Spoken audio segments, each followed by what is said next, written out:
yet again. We'll bring up the map veto system for you. ENCE will start on defense. Mockit will start on attack. And would you look at that? No border, no Oregon, no consulate, no villa. Coastline Clubhouse. Clubhouse. Haha. Okay. Mockit banned Bank right away. So they're the real MVP of today. So some map diversity. We'll go to Clubhouse, a matchup that is always exciting to watch. Like I said, it is my current preferred choice, just to see how it goes. It is one of the most exciting matches or maps to watch, just because of how interactive the map can be as well. Even though on the surface of it, it looks fairly rigid. It's not the case in reality. How do you think? What do you think? Mockit, ENCE. Mockit hasn't won a match. Yeah. It's going to go to ENCE. A very popular organization. Obviously, the players are very popular as well, so it doesn't really surprise me all that much. Yeah. And we get ENCE. And guess what? I actually had this confirmed a couple days ago. Wilkie is back on IGL role. Before it was Gomfi. Yes, he took it off. He said that in the interview, I could have thought. He said that in the interview, I thought that Kix and I did, but the interview didn't air because the stream crashed. And because of that, yeah. But Boonsey later on confirmed, and after rewatching the interview, he was IGLing and will continue to IGL as per Boonsey's information. Of course, Boonsey being one of the OG players alongside Wilkie in Pro League ever since the start. And well, who would have thought that having a Leopard 2 tank commander, MT, on your squad would net you wins? I definitely knew that. Go Team Milish. Then again, Maverick will be the first ban in here, coming in from Mockit. Nothing too surprising against Clubhouse. Maverick allows you to deal with mute jammers and bad batteries fairly efficiently, especially on Cash, which has been a fairly defense-sided site so far. Will be the second attacker ban. Well, that'll be Ying. Will deny ENCE some entry play. Mockit to go for their first defense. Right, Maverick was banned by ENCE in that situation. Mockit can go for the Mira, but also Echo, Maestro, Pulse are all great ops in this situation. Doc has been seeing a decent chunk of play as well in Clubhouse, especially on that pesky Cash site. Mira will be the one removed, as even back in the day, Mockit, well, KS on Mockit is a pretty darn excellent Mira, but never really played the operator on this map. And ENCE will go for the Echo, allowing them to run the Maestro. So I'm expecting a lot of Valkyrie play as well from ENCE. Wilkie has been dead set on the operator, and he's been doing a ton of work. It's kind of easy to spot that whenever operators are banned from the defense, they're all operators that, well, most of the time, at 95% of the time, these are operators that, guess what? Their whole job is to get information and relay it back to the rest of the players on the defense, which is what we see with the Mira and the Echo here. Yeah. All right. Pardon my voice crack. It's okay. Actually, you're like for 15 now. All right. Alibi. I love Alibi. She's a cool operator in what she brings, but I don't really know how I feel about her as defenders. Protect your bombs on this site in particular. Really. Let me tell you how this is gonna work. That A site, you're gonna have a Prisma right behind it. Now, when you just look at it as, oh, but Alibi's here, is she gonna roam? Does this mean ENCE are really gonna roam? How are they gonna play the Prismas? More often than not, their Prismas are gonna be played on the site, and the Alibi is not gonna roam around as much as you think. If you can put the Prisma in positions that attackers will pre-fire, especially behind that A site, for example, you can do quite a bit of work. First of all, it's a kind of a jackal track for the defense, right? It gives you information on where your opponents are, and more substantially, it means that the attackers are not really comfortable to push in when they start firing into it, because they wanted to maneuver into the site, and you do not give them the opportunity to do so. And I love seeing Alibi plays, because on the surface, she's a roamer, she's a killer, she's a frag hunter. When it comes to the details of it, not really the case. It's one of those flex plays. I mean, outside of her gadget, she's also got a pretty decent gun. It's a laser beam, doesn't really have a lot of recoil. She's got the Caritas available as well as the Bailiff, so you got some soft destruction if you need be. She has impacts as well, which is a rarity on roamers. There's only 3 of them. Other than ooh. There we go, that's 2. All right, well, they're in, apparently. 2 very quickly taken out and 45 seconds in, and it looks like it'll be another with Wilkie tussling. The MP5K of the Mute will do quite a bit of damage, and he'll immediately fall off. Yeah, it's a pretty good start here for Mockit, taking down, more importantly, the Legion, but still the alibi of Gomfi. Still, ENCE are defending downstairs, and there you go. Are we going to be able to reset? And Shate, whoa, is that a roaming Maestro I see? All right, Shate will get the kill and take down the Capitao. So you lose out on quite a bit of utility, but as Shate tries to run away, the fact that he is a 1-speed, the Maestro does not help him at all. Not one bit. No. It's a bold move. So Wilkie, low on HP, but at least he's been reset. So he and Bonesy, the two SAS operators, running very similar loadouts. A Nitro Cell here, some plant denial in terms of the toxic canisters. You've got the double SMG-11s available, and of course, Wilkie doesn't need to play that shotgun. I think that was the right call with how he was all lined up on the stairs, and allow Mockit to reposition. Give them quite a bit of time, actually. The double hard breach still on the board. This is really going to be difficult for ENCE when you look at it. You're going to lose your church wall. You're going to lose hatch control. It's going to be dire straits. And I'd imagine that you're probably going to see some really aggressive plays here from ENCE in order to take care of these different members. Oh, and there you go. Wilkie just patiently waiting. Takes out Chaos trade-off immediately. And Bonesy firmly ensconced inside of blue as he heads back into Arsenal. Good pings on that Evil Eye, and they're just going to keep going. Yeah, he has the Evil Eye behind him to protect him, as there is no Ashe or Zofia to destroy that sort of utility. Everything can be pinged, but it's his last remote gas canister, and it's going to be pretty careful of the fight and rips. And running the Air 33 takes Boonsy out.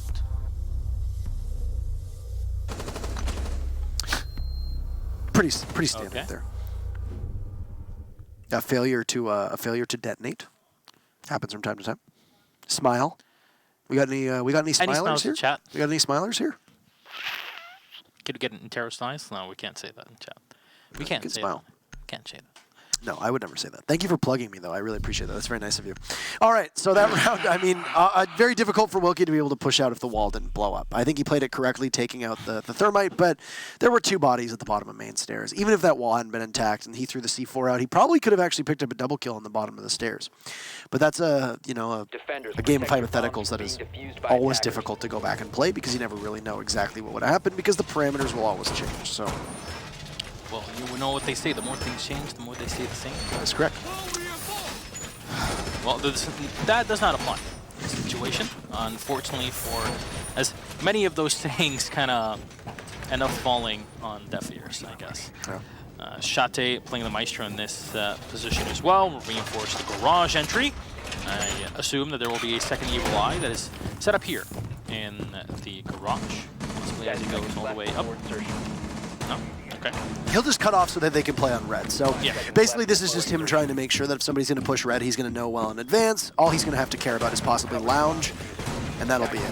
And he's going to be in a good position where he can sit and wait, and that deployable shield will protect him should anybody from garage get that far in.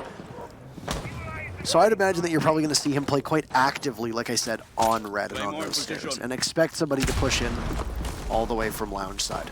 Now I want to say, Shate's recovery to the level that he was at before is pretty impressive. What'll happen usually is that these professional players, you know, they go, as Shate did, they'll stream, they'll spend a lot of time doing that, and then they kind of lose out on their edge and the competitive edge that they have, just because, you know, streaming is completely different than playing as a professional, and it takes a bit of time to warm back up into it. Shate has been fairly efficient to get back into it, and there you go. We'll make it happen. He'll get 2 out of it. Shate with a beautiful double kill, both headshots to take down the thermite and another bug. This is a bit of a misplay from Wilkie there, and Shate trying again. He overstayed his welcome an awful lot. Corey was positioned over by the jacuzzi side of things on that roof. He was miles off of the site. Yeah. And of course it takes an ACOG to engage an ACOG at that range, and Shate with the bomb chassis not too far off, a variety of outlines not too far away as well. Well, he lands that shot and just double taps Corey.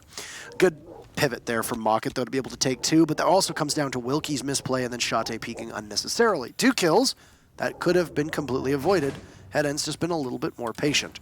We have a nice little standoff inside a garage with Gomfi playing that pixel angle in between.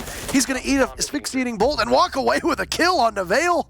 Oh my, as he's going to be absolutely on fire. He picks up a second, as the Legion of Sleben will be a great distraction, leaving the R-33 in the hands of Rips just outside of that CCTV bomb site. He doesn't have the diffuser. It's down over by garage. This is almost a hopeless set of circumstances to find himself in, as long as ENCE does something that they didn't do for their first 2 deaths, which is be patient. And that's what ENCE needs to do here.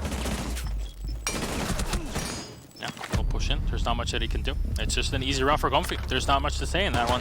The 3K for the Belgian player. Gomfi, the second Belgian player in the entire league.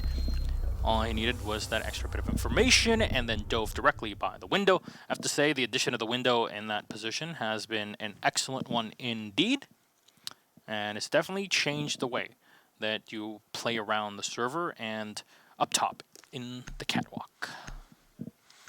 One thing here with ENCE, the way they played that very first site, is that Gym Master tends to be the one the defense loses. Though I would also argue that the defense has their best shot, and statistically speaking, tends to have their best shot defending Church downstairs. Obviously, it fell apart for ENCE on round number 1.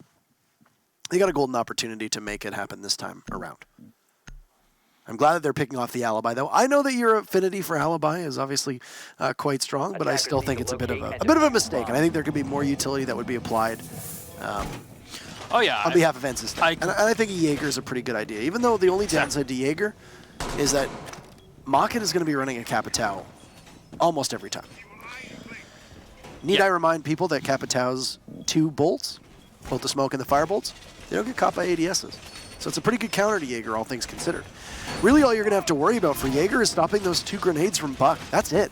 Everything else, maybe the flashbangs, if Hibana ends up bringing it, that's really going to be all it takes. Because as much as an ADS can stop an EMP from Thatcher, a lot of times you're not going to be throwing an EMP over top of an ADS to get stopped. You're usually going to use that EMP to destroy the ADS from Jaeger. So. Yep. Usually you're going to throw it on the floor above it, especially in this case. And because of the radius of the EMP, it's fairly easy for it to destroy any said ADSs.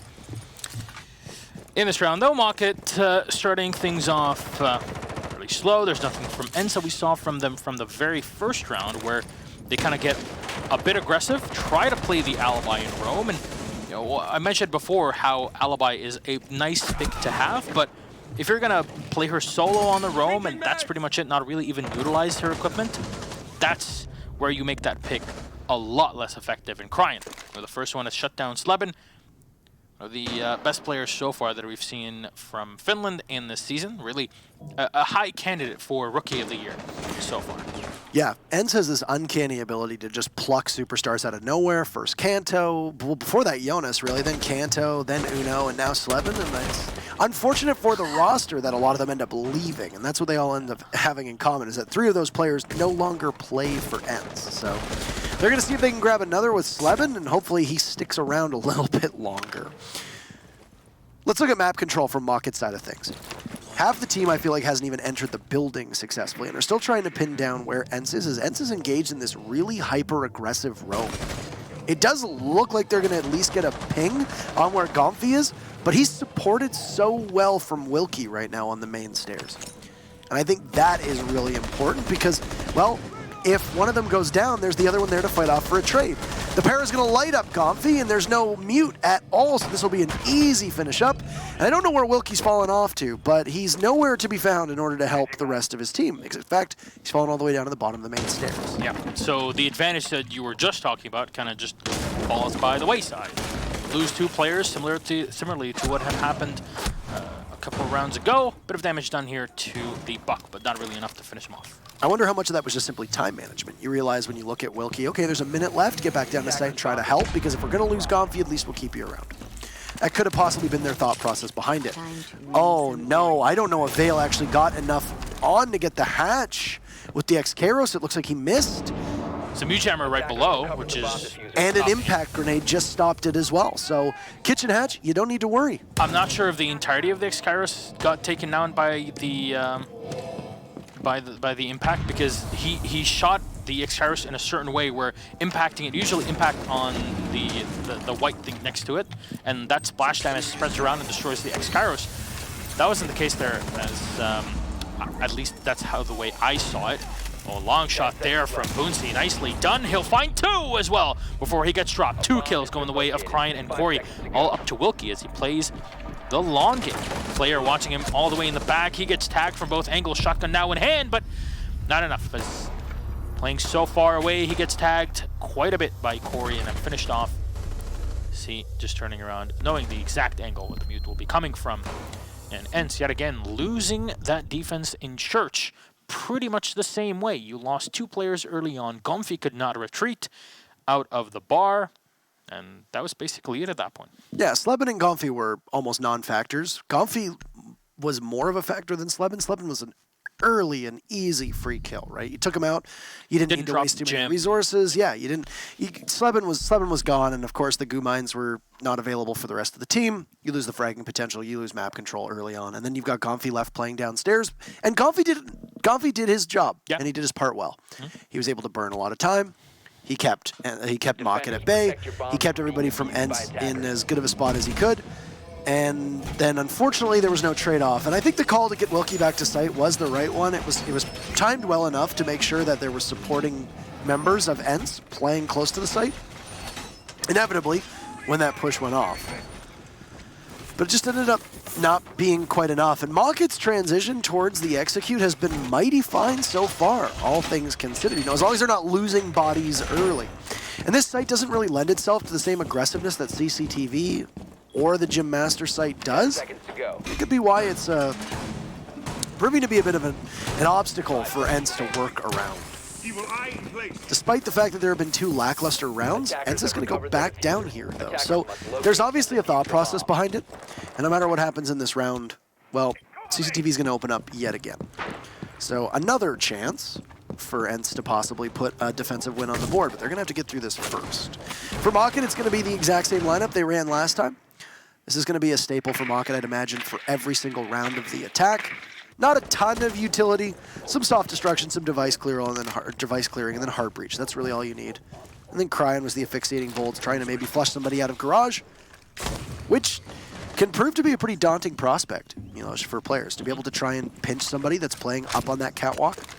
Capita's a great operator to do that up along with Buck. If he can enter through the garage and throw a grenade up as well. Yeah, we're seeing a lot of takes from Lounge as well, where you're able to just, you know, bounce a grenade from above or push in from the garage itself. But more curious here about ENCE is, you know, the reluctance to change sites and go somewhere else. No gym, bedroom played. It's fairly odd. And you see the EMP here to disable the Maestro camera, which will not get shot down, at least not yet. Corey should be setting up for a grenade to splash right next to it. No, he's going to keep it there. So Sleben will take a bit of damage as the ADSs have already been burned out, and Rips will find a kill, taking down Shate. Good start here for Mockit. So we've seen the amount of damage that Shate and Maestro in general has been able to do. Chaos will keep checking in his stuck grenades to make sure that those ADSs are burnt in the back. But again, the biggest bonus that you have as Mockit, as you mentioned very astutely, is the fact that those capped-out crossbow bolts cross ADSs like they're butter. I don't know why nobody's bothering with this default cam that is still very much up. That could... There we go. I think KS finally got it. I was very curious as to why we weren't seeing anything here from KS onto that default cam, but he's moments away from being able to open up this church wall. Nobody from ENCE has brought any breach tonight, and that'll be an easy panel. So KS will get one of them. Gomfi is hidden, and we'll wait for the second to open up, and he'll at least have a little bit of protection in the middle. Gomfi peeks in, he'll take out KS. Sleben gets eliminated from Mockit, and Gomfi is still in position as Corey, the bottom of the stairs, just chews away. Gomfi pushes a little bit too directly, and Bonesy is there, but oh, his own smoke will obscure his vision. And that's an easy kill for Corey, leaving Wilkie as the final man yet again. And time again, these rounds being given to Mockit for free. Keep in mind, we are on Clubhouse, the most defender-sided of all the maps. And at minimum, ENCE will draw their defense. ENCE keep doing the same exact thing every single round. And I just don't get it. The one round they took, as you mentioned, was on cache server. at least here they'll be going back to cache the CCTV, but losing 3 rounds on the same side in Church and just not changing your playstyle at all, it's always, oh, 2 players get picked off, and then the mute or the smoke are fairly pushed up because they want to play shotgun because they watched too many frag movies from last week. Bam. You lose at the round because you don't have enough manpower and you just get picked off very easily. I just want to know what Shate was doing those 2 rounds. He was completely ineffective. His evil eyes were helpful, but as the Maestro, he got picked off early. That's a problem, and I want to know what Shate was doing. I really do. I really want to understand exactly what's going on with Shate. And I mean, I get that he gets really aggressive. We know that he plays tough, but you can't be tossing away your Maestro that early into a round. No. Especially not on that site where your evil eye cams will obviously benefit from being moved around. And when Maestro dies, they lock in place. But also, the way that Mockit has been playing that site is they open up so many different long angles that having an ACOG on the defensive side is a massive, massive advantage, especially when coupled with one of the strongest guns in the game. And you're losing that with Shate going out early. So, we look towards round number 5, and as I said, this is bad for ENCE in the circumstances that usually the defense needs to walk away with at minimum 3, 4, maybe even 5 rounds. ENCE has lost their defense. The best they can do is draw. Yeah, that's not great because, as you mentioned, this is already a map that favors the defense. The most defender-favored map. And if Mockit can be able to take this round swiftly, which they're prepping to do, as it doesn't look like there's going to be any active bandit tricking from Wilkie, at least for the time being. That's actually a missed smoke as Cryan hits the top and again, okay. Both squandered. Unfortunate. To say the least. Yeah, that's putting it lightly. Let's just say. But Corey, it's a fairly long angle. Just trying to watch here from the western roof. It's not an angle you expect either. No. You're typically planning on people being on top of the roof? Yeah, on the other roof, basically. On the other roof, which is where Shate took him out last time. Yeah. Which is over by the one panel that leads up towards Jacuzzi. But the one thing is that all of this utility from Mockit right now has really not done all that much. You see, Wilkie will actively bandit trick, but oh, Wilkie, you missed it. You picked incorrectly, and there goes the wall. Looked like he was going to possibly peek out here, but there's nobody as KS is in a position to possibly get him, but the Nitro Stone gets shot out of the air. Excellent aiming from somebody on Mockit there, either on Corey or on Wilkie's side of things. Twice in one playdate. That doesn't really happen that often, especially not online because of, well, the fact that there's distance and ping and all of that. But, you know, still, it is indicative that these players are very much ready for anything you throw at them, literally. In that case, KS will set up to open up the garage to enter. It's unfortunate for Mockit that Cryan was not able to use his crossbow bolts and expended both of them without doing much, the asphyxiating ones, that is. Now it's the decision, what do Mockit do? Well, they lose out one, KS quick to refrag, Slubin though. At least try to keep the numbers in the hands of the Finns. As Mockit with 3 players left alive will try to clutch this one out to turn it into a 3v3. Corey will find it. There's no buck in sight, at least in this game so far, to try and destroy the bottom of the cache room. Corey might have to walk up the stairs. A very dangerous task indeed. 20 seconds left on the clock, pretty much. There is a lot of work to be done by Mockit. At least opened up the wall. They'll have to deal with that Maestro in the back. 12 seconds on the clock. 2 more smokes are going to get used. One in the back for Cryan still. Corey will get one. Smoking off the second part. The Bandit of Wilkie shot down by Corey. Boonsy last man alive with nothing in hand but the SMG-11 and shotgun. Dives in on the outside. Can't find it as Cryan will take him out by the exit there. And a wonderful play on the balcony. Mockit will pick up yet another round on the attack. Definitely an oddity on Clubhouse. And Cryan knew it was coming as well, which was funny because Cryan was getting marked over and over again. You miss that shot by a second and you're dead. It's a shotgun. That's it. It's likely one blast to the chest, and then you have the planter in a vulnerable position, and it's an easy clear. But there will be no cleanup this time. The only round that Mockit dropped was because of the extensive aggression that we saw from ENCE 2. It was round number 2. It was on cache/CCTV. Shate puzzlingly got 2 kills right off the hop with that Maestro LMG. Things swung in a different way, and then ENCE just waited so patiently. And every single time Mockit tried to entry with their remaining 3 members, well, they ended up dying. This is looking good for Mockit. Mockit look really well coordinated, and it's also the fact that ENCE just don't. this looks like ENCE not really knowing what's going on. Why is Shate dying so early on? Why has Sleben also died early on a number of times? Why are these people that are on your team, that are exceptionally talented, that you rely upon to be able to top frag for you, getting beaten in their gunfights? Is it that you're not supporting them well? Is it that they are simply over-peaking in positions where they shouldn't? Are they taking unwise fights? Is Mockit doubling up on them effectively? This is information that we don't have. And a question that really I would like to hear ENCE explain, but the way it's going right now, it doesn't look like we're going to have an ENCE interview. There's only 2 more rounds to guarantee that Mockit will get at least 1 point. It's the only team in Europe that doesn't have one just yet. That'd be a big victory for them, all things considered. Yeah, if that victory would have come through, it would leave Rise Nation to be the only team so far in Pro League, at least in our 3 regions that we get to do from the studio here, to have no points at all. As it's a bit difficult to keep in check everything that happens in APAC with the different regions, etc. But that aside, ENCE will change around and show us gym and bedroom for the first time, and maybe not a second too soon here on the 6th round, the final one in this half. Drones are being checked in here by Corey. He's gonna wait around again for a grenade to be lobbed in the back, but it's Sleben already shot down, losing the castle. Shot to try to contest. You see the soft wall already breached here by the trading room. Mockit pretty much cleared things up in cash and will be moving swiftly to acquire said lost territory. Gym Master is usually not the site that you rely on winning as a defender, and how funny it would be if ENCE ends up taking this one home. If not, they put themselves in terrible position heading into the half at a 5-1 disadvantage. Construction usually ends up being the biggest focus for the attackers here, and ENCE is going to need to hold that. A lot of teams will invest quite heavily in cash and then fall off to construction when that first beachhead gets breached. And well, as you can see, Mockit are in great position to just continuously push onwards. They took out Sleben, they've taken out Gomfi, 2 of the people that ENCE needs to be able to stay on the board for a while. And now they're going to lose another, as Wookie takes out a drone, but isn't expecting double bodies over on admin office. There's Corey to take out Bonesy, who's completely immortalized, though they will trade perfectly. And if there's anybody who's going to be able to gun down a wide variety of operators, it's going to be the Maestro. Shate spots one and deals a little bit of damage to Crime, but not all that much. He'll pop KS as he walks around the corner, but the fire will burn in front of him.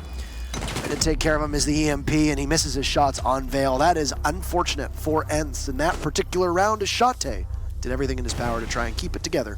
But Vale, with some pretty good recoil control on the Type 89 around the corner. And a yikes moment indeed for ENCE, as it has not been easy for him at all. Mockit 5-1 through their attacking round. Yeah, this is very much starting to mirror traditional European sports, actually, where a lot of teams will, even if they're really big and always should have an advantage, they kind of end up losing against an underdog. And it keeps going on and on and on and on. It's, I guess, a bit heartbreaking for ENCE because they've had a pretty good start to the season, and not the case, obviously, for Mockit. Mockit are going to be very happy with the scoreline that they have right now. And hell, they put 1 more round on the board, they're going to be comfy with at least getting the 1 point at the end of the day. So it's definitely something, and look it up. Everything's coming up Mockit. We can't compare it to Millhouse at this point. But yeah, it's Corey putting in the work, crying as well. KS usually playing the more dedicated support on the squad. And as Corey put it as well, because I was talking to him a couple of days ago, I believe, Corey was saying it was a bit complicated for me first to fit in with the team because I didn't really quite understand how to deal with KS and how he is. But as I spent more and more time with the squad, it seemed like KS was always the flexible player. He would always play operators that no one really wanted to do, and he would fill the role fairly well because he would always practice that role and at least try to be as best as he can on it, allowing the rest of his team to excel in their own more comfortable positions. And it definitely does show in this match. Yeah. I think it was really just a matter of time as well for Mockit to regain that composure and the tempo that they set through the latter half of the previous season. Think about it. This was a team that was doubted every step of the way. Yeah.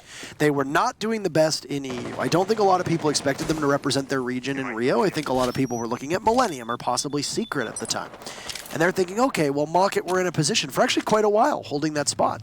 And every single week, myself included, surely at some point Mockit is going to lose. No. They're not going to win this match. Oh, they're playing against Secret. Of course Secret's going to win.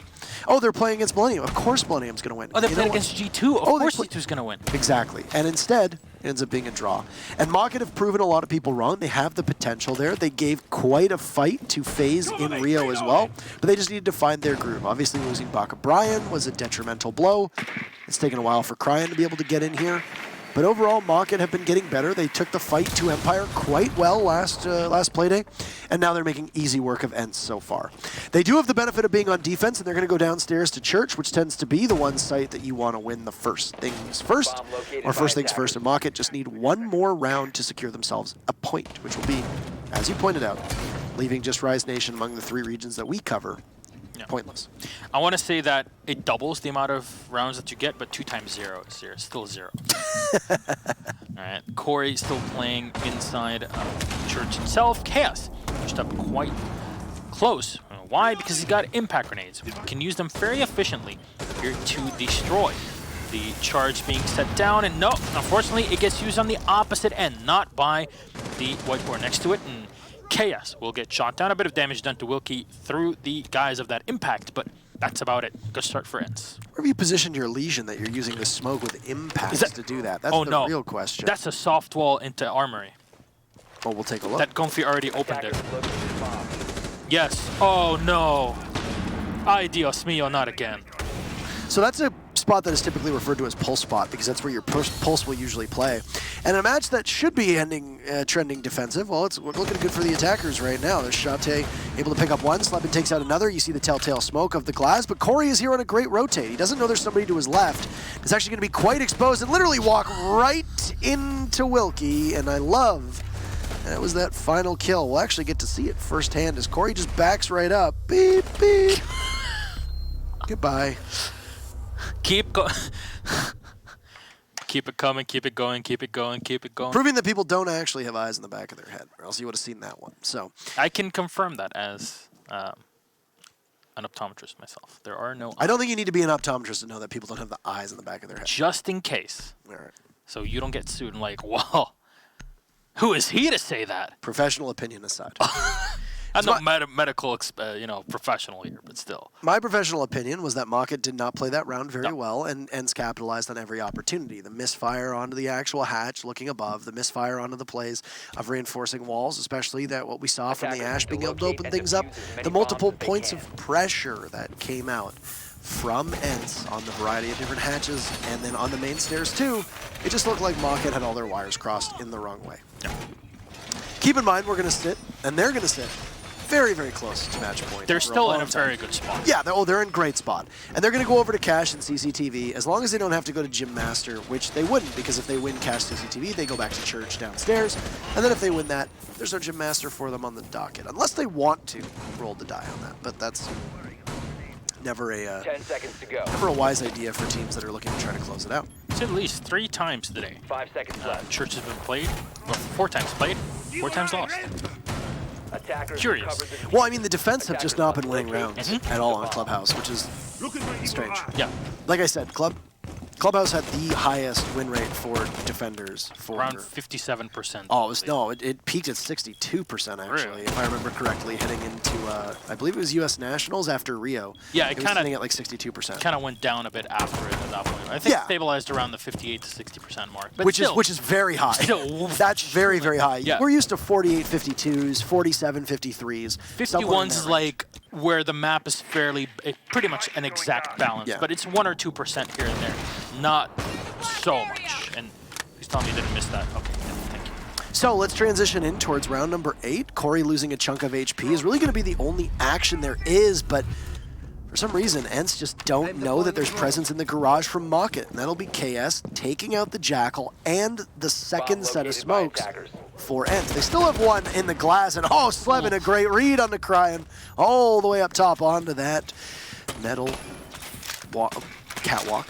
I don't know why it's so hard for me to say that, but anywho, that's an easy kill for the glass, and it takes out the Maestro as well. You've still got NACOG and Rips available to you, but those Evil Eye cameras will remain static. KS hiding under the stairs in a position that is often commonly referred to as Harry Potter. He's going to have Rips with him just to give some covering fire, but that's an easy kill as Gonfi has the second opening to take out KS, and he's so close to possibly spotting the Jaeger of Vale.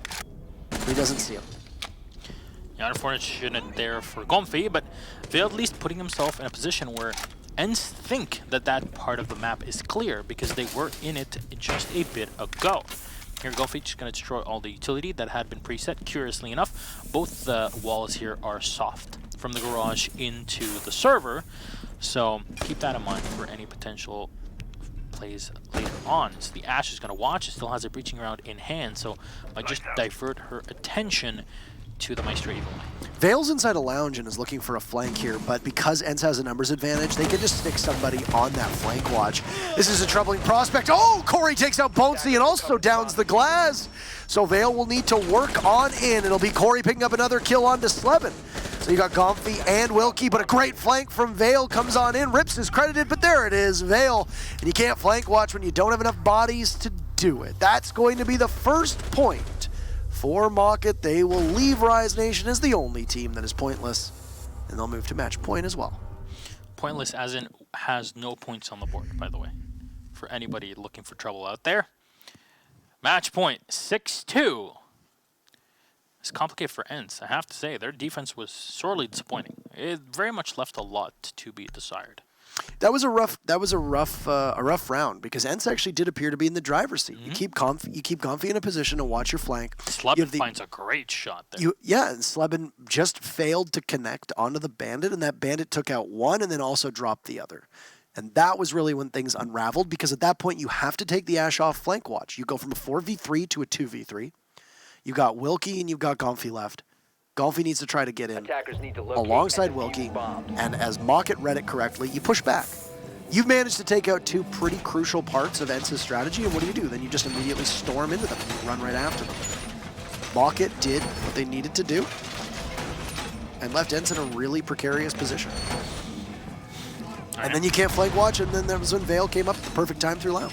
It was over basically at that point. There was much time left. You realize the great position that you're in, capitalize on it. You know, as they say, when you're ahead, get more ahead. And that's exactly what Mockit have done. 10 seconds to go. We'll see. This time it's crying on the Maestro, setting up his evil eyes. We'll have a second one inside a church as well to watch for any potential plays in there. Now, what both teams have been doing, yes, to a fault and a bit very wrong, to say the least, on the site, is the fact that they're waiting too much for the attackers to move in whilst they put themselves in very weak positions. High risk, high reward situations where, okay, well, both the walls next to me are opened up by the thermite. I'm going to sit in the one reinforcement in the middle and hope to God that they run into me with my shotgun in hand. And so far, that hasn't really worked out too well. We'll see if they change this around and at least try to utilize the information that is present through the availability of the Maestro. Unfortunately, no Echo in play as ENCE were the team to ban that, but Shante bringing the PDW-9. A lot of players have been running the PDW-9 specifically just because you have more rounds in it, obviously. It's more bullets in the magazine, but allows you to have a lot of suppressive fire once that diffuser is being set down. It's an extra thing that the C7E, as great of a rifle as it is, cannot really put on the board. And that's the main difference between the two rifles. You need a good reason to drop the third best gun on attack in the C7E and probably the fourth or fifth best gun in the entire game. The C7E that Jackal has gets seriously slept on. I mean, I know that we talk a lot about the F2 from Twitch and the R4C from Ashe. But to me, and I think to a lot of other people, it's a commonly held opinion that the C7E occupies that third spot. Yeah. So to bring the PDW instead, there needs to be a good reason. Suppressing fire is definitely one, caliber-based destruction is another. But it actually looks like the impact nade missed. Just looking actually at what we just saw. Inside a kitchen, Bonesy will be able to get that hatch open, and that is an impact from Mockit that just does not hit its target. The same mistake as we saw before, not throwing that impact grenade into the white trolley. Yeah. And that's usually where you'll get the most splash damage and destroy the thermite charge, which coded in the game has 1 HP, so anything will destroy it. Crying getting very aggressive in the back of Arsenal, all the way to the bottom of the main stairs. He's got Gomfi that he'll square off against. Gomfi's just going to expend some utilities. They push on up. They've opened the wall into Pulse, and there ENCE goes. Gomfi has control right now. Oh, he sees the Maestro, and they're going to battle back as best they can. It's a volley from ENCE as Bonesy and Comfy are there. Sleben picks up one. Oh, the double kill from Sleben as he gets the down, pulls out the PMM, and he'll leave Rips in an almost unwinnable position, and there you go. The attackers have such a distinct advantage here, Gasson, as Bonesy gets the plant down and then does all the work himself. Repping those beautiful new invite skins, which, by the way, are available. I bought them the instant they were out. They're gorgeous. They are. That's, by the way, that invite skin, as per request, popular request last year, is universal. Yes. So you can use it in every single one of your guns. Yep. Which is pretty sweet because it's, and this is something that I think I've been seeing a lot in the designs currently for the skins in the game. Minimalistic, yet very telling of the design that they're based around. I think the 3 last universals that came out, I mean, if you look past the actual seasonal skins, the Ectoplasm one from Halloween, the Christmas gingerbread cookie skin, and now this, they're pretty nice on most guns. I've been very impressed actually, and I've been decently critical of universal skins in the past, how they look, but anywho, just a subtle nod as we do have the run-up to Invitational here in the 6th Invitational. Earlier today, they also launched a casual playlist to familiarize newer players with the Pro League rule set. Yeah, because, hey, guess what? Not everybody watches Pro League or understands how things are. And guess what? 6th Invitational, the biggest tournament of the year, is coming up very soon. You add that playlist, people will understand what a pick ban is, they'll understand what a 6th pick is, they'll at least know how things function with the Pro League map pool. So it just familiarizes the players this whole ESL Pro League setup and settings, and hopefully in the future, at least we pray, both you and I, that this will be fully added as part of the ranked playlist, which is obviously the end goal for a game that is turning more and more towards its competitive side, which, as you can tell, has been a great success. Yeah, I mean, the playlist is also great, and like I said, the target audience is your casual market because it's not your pro players. I mean, the pro players get to play it already, right? I mean, as much as we would love this in everyday life, it's designed to bring the casuals in here to Pro League. So, if they have been tuned in at all, and if you are still here with us and haven't immediately scampered off to do the playlist yourself, we are on match point once again for Mockit. And it's going to be a Gym Master hold for Mockit. So they've now run through 3 sites, and obviously just trying to throw anything at the wall and see what can stick. So far, the answer, not much. They made 1 cache and CCTV defense work, and it's largely because they were able to overwhelm ENCE. But once ENCE gets their groove on and starts to get in lockstep with one another and open things up by getting 1 kill onto Mockit, the rest of Mockit seems to fall apart. The one thing with Gym and Master is that you don't need a ton of map control, so most of ENCE's positioning will be on the exterior of the building. All you really need to take care of is either cache and security or cache and construction, or you need to drop down here into the office where Shate just gets an easy kill on the KS in the smoke in a bad position. And that C7E in the hands of Shate. He's put the PDW away, and well, lucky for him, he's able to pick up a kill with it. Also, jacuzzi wall being opened up here will allow ENCE greater entry in over towards the bathroom and weight room side of things, over towards Gym. Yeah, Boonsy continuing to scout things out in the bedroom as he'll spot the band at the back, priming his nitro cell. I'd like to throw that out into Slubben and any unsuspecting victims on this end side. Now, the wall from above has not been opened up, so that strategy from the bandit is not going to be effective. And just coming right up, it's Glaz trying to clear anybody inside of the trading room, and there is no one in there. And SKS has already been shot down before by his opponent, Shate. How does that even happen? Rips will find the kill onto Shate, but so low on HP in this case. Vale will put himself right by the bed, but it's Rips that'll try to maneuver in. Can he go for the pre-fire? Yes, he can, but he sprays the opposite end. 2 kills going the way of Corey, the bandit, the MP7. Diffuser not set yet. It's down on the floor. 40 seconds on the clock. Wilkie and Sleben, not for long. Wilkie, last man alive. Last in the world here for ENCE. Rips and Vale, both low on health, and Vale will connect headshot to take down the IGL. The MBT tank leader of ENCE will unfortunately be stopped by a full blast of the anti-tank cannon. That is Mockit German efficiency, functioning very well here. 7-3 victory for the boys in blue. I think I have to say, this whole game is Corey's game. This is Corey versus ENCE. It was a great performance Look at that. from Corey. Just excellent. Absolutely excellent play. really stands out to me is the fact that Rips died 3 times in 10 rounds. I would like to see Siege GG's rating on him. I bet his cost is going to be exceptionally high. 9 and 3? Yeah, that's pretty good.